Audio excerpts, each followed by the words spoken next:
another House of Night book review. Today we'll be discussing Betrayed, the second book in the House of Night series. So we have one new key player in this book. We have met him in the first book, but he wasn't really a big part of it.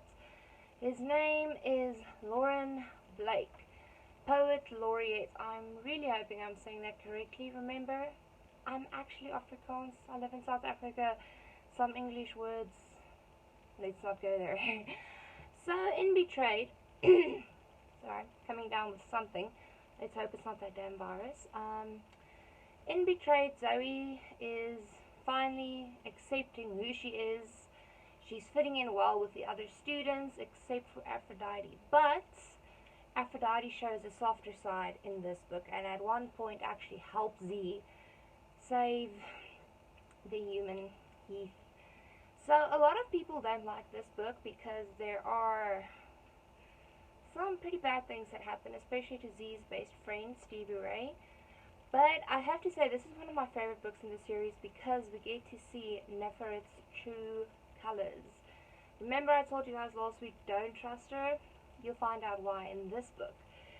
So, a few guys that Z knew when she went to Broken Arrow High while she was still human, go missing. They are found drained of blood.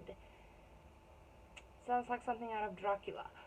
But here's the kicker. It's not one of the students or teachers at House of Night. It turns out there's other vampires in the area. And again, here's where Nefert comes in, but I cannot give away too many spoilers. At one stage, Aphrodite predicts that Z's grandma is going to get into some major car crash and she'll die. Have I mentioned that Aphrodite gets visions? Yeah. Problem is she only gets visions of future tragedies, and she usually hid them, especially if it involved humans, or refrigerators as she likes to call them.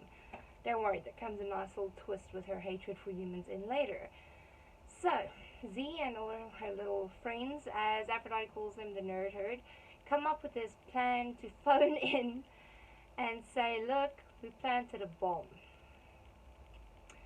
And by doing this, they basically derailed the entire crash because it was on a bridge, so there would have been more casualties, not just Grandma Redbird.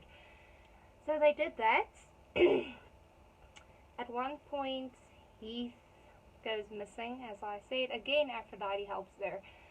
But Z also sees Aphrodite fighting with her honest-to-God awful parents. And I thought my family had issues. Well, she starts feeling sorry for Aphrodite, and everybody's telling her, don't do that, she's still a bitch, yada yada yada.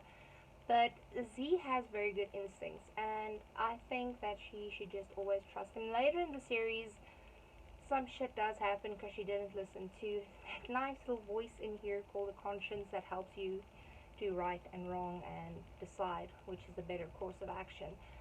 But, I'm so sorry.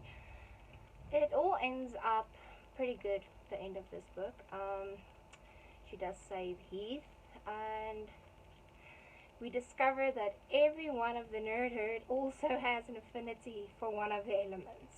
And again, that's never been heard of before. You usually have a House of Night and there'll be one student with an affinity, and that student will become a high priestess, and it's basically just, it's monarchy usually, and that's my cat at the back, sorry. The women always rule.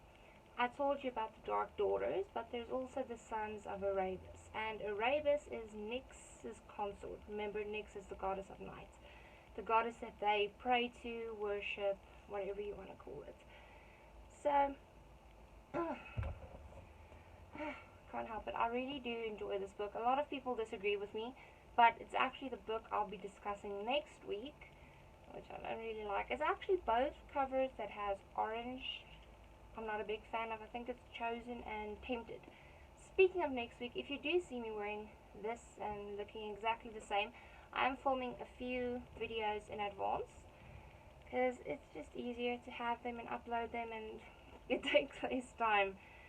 So I really do suggest go read this book. I give this book 5 out of 5 stars. I really enjoyed it. The story captivates you. It leaves you at the edge of your seats, and you're just like, can't wait to see what happens next.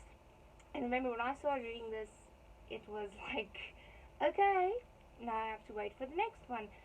I have reread this series at least 11 times. It's my favorite series, followed by Akotar, my second favorite series, but I'll always have that soft spot for vampires, and I really do enjoy how they were made in this series. It's let's see. All any of us could talk about was Chris's disappearance and how bizarre it was that he had last been seen so close to the House of Night. So it's pretty obvious someone's trying to frame the House of Night students or professors for the disappearance of these human kids. But Zoe figures it all out, and we meet this awesome human detective, Detective Marks. He is so cool. His sister is also a vampire, which is pretty damn awesome, because a lot of humans don't like the vampires. I mean, obviously, they're vampires. Everyone's afraid of them. But this guy, you immediately say, my man, because he understands her. He helps her when her memory was messed up. Not gonna say what happened because I don't want to give spoilers. But yeah, guys, please do join me next week. We will be discussing Chosen. I don't really want to, but I guess we have to. And that's all for me this week, guys. I'll see you guys next time. Remember to stake that like button. Don't forget to subscribe and leave a comment down below. Bye.